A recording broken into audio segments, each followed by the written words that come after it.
আসসালামু আলাইকুম এভরিওয়ান। অবহেলা গল্পের দ্বিতীয় পার্ট। আর তোমরা দেখতেছি আমাকে আর আগের মতো সাপোর্ট করতেছো না, জানি না কেন বা কি কারণে। আর তোমরা অনেকেই কমেন্ট করতেছো যে তোমার প্রতি অনুভূতি গল্পের সিজন 2 আনতে। তো তোমাদের জন্য চেষ্টা করব তোমার প্রতি অনুভূতি গল্পের সিজন 2 আনার। তো চলো বেশি কথা না কইয়া গল্প শুরু করা যাক। কারণ সাদিয়ার হাতে ছিল চায়ের কাপ।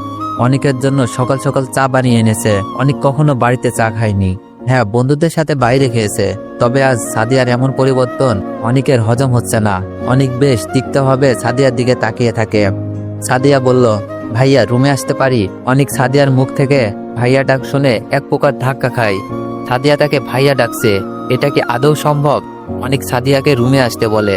সাদিয়া অনেকের খাটের উপর বসে চায়ের কাপটা অনেকের হাতে দিয়ে বলে, আমি চিন্তা করে দেখেছি, আজ পর্যন্ত আমি যা কিছু করেছি তোমার সাথে সবকিছু অন্যায় করেছি। আমি আমার ভুলটা বুঝতে পেরেছি, আমাকে ক্ষমা করে দাও ভাইয়া। অনেক সাদিয়ার এমন পরিবর্তন দেখে অনেক খুশি প্লাস অবাক হয়। তবে আপাতত এত কিছু ভেবে কাজ নেই।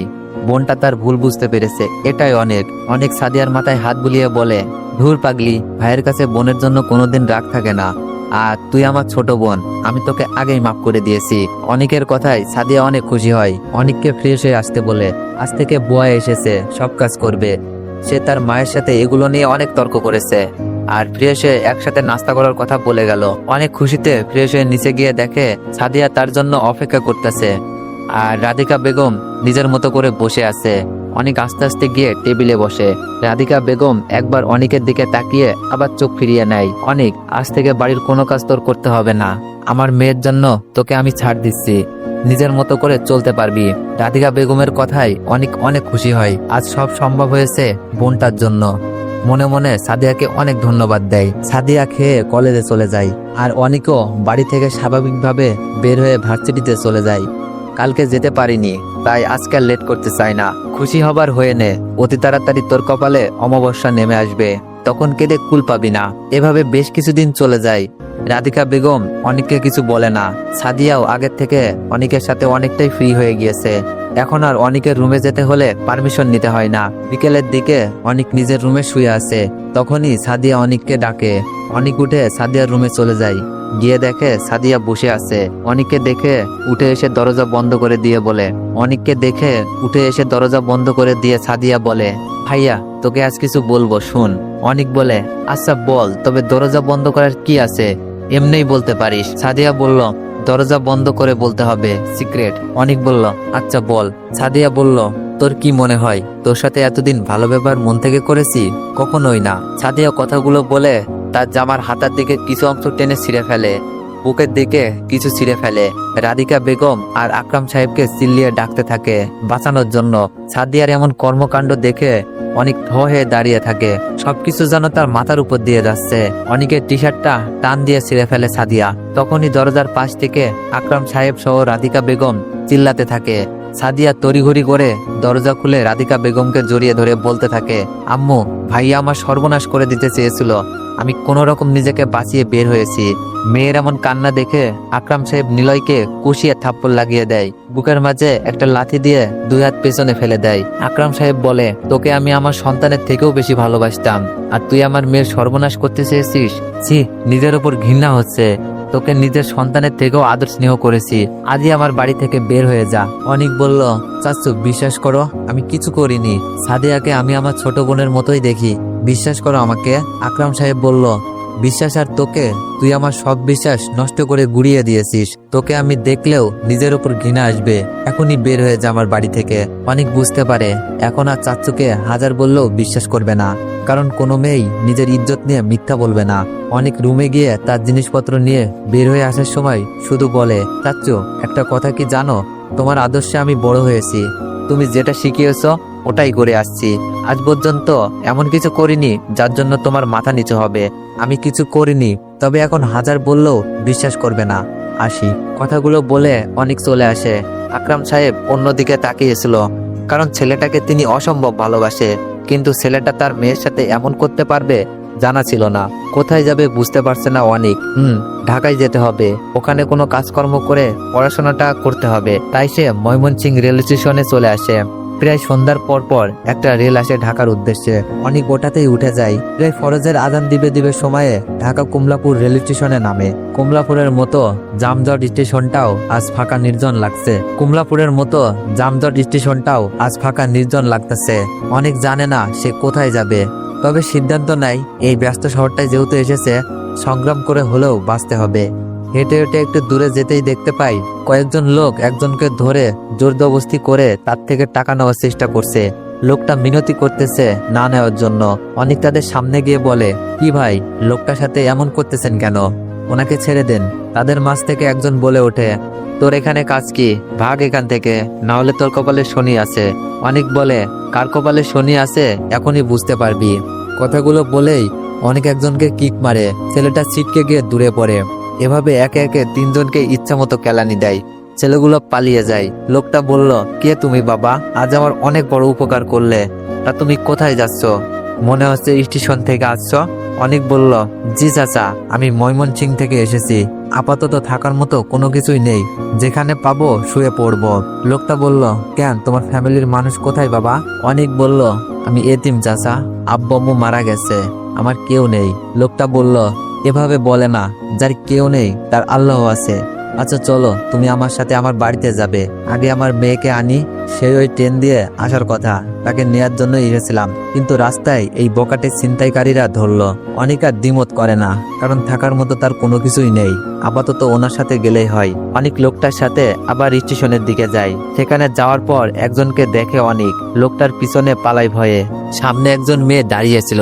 মেয়েটির চোখগুলো টানা টানা, দেখতে অসম্ভব সুন্দর। অনেক মেয়েটিকে দেখে লোকটির পেছনে লুকিয়ে যাওয়ার কারণ হলো, যখন অনেক ট্রেনে ওঠে তখন মেয়েটিকে দেখেই থমকে যায়, কারণ মেয়েটি ট্রেনের টিটির সাথে ঝামেলা করছিল। যখন মেয়েটি ঝগড়া করছিল তখন বারবার মেয়েটির অবাধ্য চুলগুলো মুখের সামনে আছড়ে পড়ছিল। ঝগড়া করার ফাঁকে ফাঁকে মেয়েটির চুলগুলো পিছনে গুজে দিচ্ছিল। অনেক ভালো করেই মেয়েটিকে দেখে। ঝগড়া করার কারণে নাকটা অসম্ভব লাল হয়ে আছে। বলতে পারা যায় অনেক প্রথম দেখাতেই ফিদা হয়ে যায়। দুধে আলতা গায়ের রং। একটু পর মেয়েটি ফুলতে ফুলতে নিজের সিটে গিয়ে বসে। অনেক মেয়েটিকে দেখার জন্য তার সামনের সিটে গিয়ে খালি জায়গায় গিয়ে বসে। এভাবে কিছুক্ষণ যাওয়ার পর মেয়েটি ওয়াশরুমে যাওয়ার জন্য উঠে ওয়াশরুমে চলে যায়। অনেক খেয়াল করলো মেয়েটির সাইড ব্যাগ থেকে 100 টাকার 3টা নোট পড়ে যায়। অনেক তড়িঘড়ি করে টাকাগুলো হাতে নেয়। মেয়েটিকে দিয়ে যদি একটু কথা বলা যায়। অনেকের ভাবনার মাঝেই মেয়েটি ওয়াশরুম থেকে বের হয়ে নিজের সিটে এসে বসে। তখনই অনেক বলল, হ্যালো মিস, আপনার ব্যাগ থেকে এই টাকাগুলো পড়েছে। অনেকের দিকে আরেকবার টাকাগুলোর দিকে তাকিয়ে মেয়েটি তার সাইড ব্যাগ চেক করে দেখে টাকা নেই। সাথে সাথে মেয়েটা অনেকের হাত থেকে টাকাগুলো গুনে অনেককে প্রশ্ন করে, এই 100 টাকা কম কেন? বের করেন আমার 100 টাকা, না হলে আজকে আপনার অবস্থার 12টা বাজাবো। এভাবে মিল দিয়ে আমার কাছ থেকে টাকা নেওয়ার ধান্দা বের করেন, দিন আমার বাকি 100 টাকা। অনেক মেয়েটার এমন কথাই খাওয়া হয়ে যায়, কারণ একে তো উপকার করলো, তার উপর তাকেই ফাঁসিয়ে দিচ্ছে। অনেক বলল, কি যাতা বলছেন মিস, আমি তো আপনার টাকাগুলো দিয়ে আপনাকে সাহায্য করেছি, এখন আবার আমাকেই ফাঁসিয়ে দিচ্ছেন। কোথায় ধন্যবাদ দিবেন তা না। মেয়েটা বলল, ধন্যবাদ দিতে আমার বইয়েই গেছে। দেখুন, আপনাদের মতো চোরদের আমার ভালো করেই চেনা আছে। টাকা দিবেন নাকি আমি মানুষ ডাকবো বলুন। অনেক বুঝতে পারে এখন যত কথা না বলবে ততই নিজের ভালো। পকেটে হাত দিয়ে দেখে তার কাছেও 100 টাকার একটা নোট আছে। সেটা মেয়েটাকে দিয়ে দেয়। মেয়েটা টাকা নিয়ে ভালো করে দেখে বলে, আমাকে কি আপনার আবুলের বউ মনে হয়? আমার নতুন টাকার নোট, আমার নতুন টাকার নোটটাই আমার লাগবে। এটা আমার টাকা না, আমার টাকা আমাকে দিন। অনেক বলল, আল্লাহ, এ কোন ঝামেলায় পড়লাম। দেখুন মিস, আমি আপনার টাকা নিইনি, তারপরও আপনি যখন বলতেছেন টাকা আমি নিয়েছি, তাই আমার কাছ থেকেই টাকা দিয়েছি, যাতে আপনার অপবাদ থেকে মুক্তি পাই। মেয়েটা বলল, তা বললে হবে না, আমার টাকা আমাকে দিতেই হবে। এগুলো কথা বললে লাভ হবে না, দিন বলছি। অনেক এখন যেন কান্না করে দিবে। কেন দেশে পরোপকার করতে গেল, এখন নিজের টাকাও গেল, সাথে চুরির অপবাদ। উপায় না পেয়ে অনেক ট্রেনের মধ্যে দৌড় দিয়ে অন্য বগিতে চলে যায়। লোকটা বলল, কি বাবা, কোথায় হারিয়ে গেলে?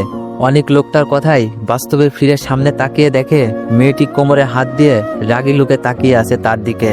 অনেক শুকনো একটা হাসি দিয়ে ঢোক গেলে লোকটি বলল, মা মায়া, আজকে এই ছেলেটার জন্যই আমি বেঁচে গেলাম। মেয়েটি বলল, কেন বাবা, কি হয়েছিল তোমার? লোকটি বলল, আর বলিস না, এখানে আসার সময় একদল ছিনতাইকারী আমাকে ধরে বসে, হাতে ছুরিও ছিল। আমার কাছে যা আছে দিতে বললে না করায় আমাকে মারতে আসছিল। তখন এই ছেলে এসে ছিনতাইকারীদেরকে মেরে আমাকে বাঁচিয়েছে। মেয়েটি বলল, এই ছেলে আপনাকে ধন্যবাদ আমার আব্বুকে বাঁচানোর জন্য, এখন যেতে পারেন। লোকটি বলল, আরে শোন, ছেলেটা আমাদের সাথে আমাদের বাড়িতে যাবে। মেয়েটি বলল, কেন আব্বু, আমাদের বাড়িতে কেন? লোকটি বলল, কারণ ছেলেটি প্রথম ঢাকা এসেছে আর তার কেউ ঢাকাতে থাকে না। ছেলেটি এতিম, আমার এত বড় উপকার করলো, এটা তো করতেই পারি। মেয়েটা আর কিছু বলল না, তবে একটা রাগী লোক অনিকের দিকে দিয়ে চলে যেতে থাকে সামনের দিকে। লোকটি বলল, কি বাবা, দাঁড়িয়ে রইলে কেন? চলো চলো আমাদের সাথে। অনিক আর কথা বাড়ালো না, কারণ লোকটার সাথে না গেলে সে কোথায় থাকবে তার জানা নেই। তাই অনিক কোনো দ্বিমত পোষণ করেনি। তারা একটু হাঁটার পরই বিশাল একটা বাড়ির সামনে এসে দাঁড়ায়। মেয়েটি গেটে ঢুকতেই যাবে, তখনই দারোয়ান এসে দরজা খুলে দেয়। অনিক হা করে তাকিয়ে আছে। এত বড় লোক মেয়ে কিনা ট্রেন দিয়ে চলাচল করে? অনিকের মনে হাজার চিন্তার বাস। তখন লোকটি অনিকের সামনে এসে বলে, বাবা দাঁড়িয়ে কেন, চলো ভিতরে চলো। অনিক বলল, এত বড় বাড়ি আপনাদের আঙ্কেল? আঙ্কেল বলল, হ্যাঁ বাবা, আমার বাড়ি এটা। কেন, পছন্দ হয়নি?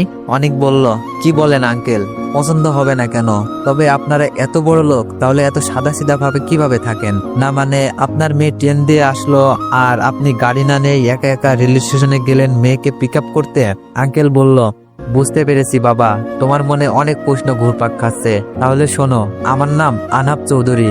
চৌধুরী গ্রুপ অফ ইন্ডাস্ট্রিজের চেয়ারম্যান আমরা সবাই সাদা সিধা ভাবে চলাফেরা করতে পছন্দ করি, এই আর কি। আচ্ছা চলো ভিতরে চলো, বাকি কথা না হয় ভিতরেই হবে। অনিক আর কথা বাড়ায় না, আনাব চৌধুরীর সাথে যেতে থাকে। দরজার সামনে যেতেই একজন মহিলা এসে বলে, কি গো মায়া, এমন ভাবে রেগে আছো কেন? আর তোমার সাথে ছেলেটাই বা কে? বলছি সব। তারপর আনাব চৌধুরী ওনার স্ত্রীকে সব কাহিনী খুলে বলে। আনাব চৌধুরীর স্ত্রী বলল, তাহলে তো ভালোই করেছো। আর বাবা, তোমার যতদিন মন চাই আমাদের সাথে থাকিও। এখন যাও, ফ্রেশ হয়ে আসো, আমি খাবার দিচ্ছি। এটা বলে আন্টি একজনকে ডাক দেয়। সাথে সাথে একজন মেয়ে এসে হাজির, সম্ভবত এখানে কাজ করে। আন্টি বলে, আরে বাবা, দেখলে আমি কেমন? তোমার নামটাই তো জিজ্ঞেস করতে ভুলে গিয়েছি। আমি বললাম, জি আন্টি, আমার নাম অনিক মাহমুদ। আন্টি বলল, রহিমা, যাও অনিককে নিয়ে গেস্ট রুমটা দেখিয়ে দিয়ে আয়। আর বাবা, যাও ফ্রেশ হও গিয়ে। আমি নিচের দিকে তাকিয়ে শুধু হা মাথা নাড়ালাম, কারণ মানুষগুলো সত্যি অনেক নরম মনের মানুষ। এত বড় লোক হওয়ার পরেও কোনো হিংসে নেই, ওনাদের মেয়ে মায়ারও নেই, তবে অসম্ভব রকম রাগী। উপর দিকে আমার চাচি আর আমার চাচাতো বোন, তাদের কথা মনে আসতেই বুক ছেড়ে একটা দীর্ঘশ্বাস বের হয়ে আসে। আমাকে রুম দেখিয়ে রহিমা চলে যায়। আমি ফ্রেশ হয়ে এসে খাটে বসতেই রহিমা আবার হাজির। ভাইজান, আপনারে খালাম্মা ডাকে খাওয়ার জন্য। আসলে বাসা থেকে আসা পর্যন্ত কিছুই খাইনি, খোদাই পেট চুচু করছে, তাই ওনাকে বললাম আমি আসতেছি। রহিমা চলে যায়। আমি নিচে গিয়ে থমকে যাই, কারণ নিচে। তো এভরিওয়ান, নেক্সট পার্টের জন্য অপেক্ষা করুন। আর যারা যারা চ্যানেলে নতুন আছেন সবাই একটু চ্যানেলটি সাবস্ক্রাইব করে দিয়েন। ধন্যবাদ।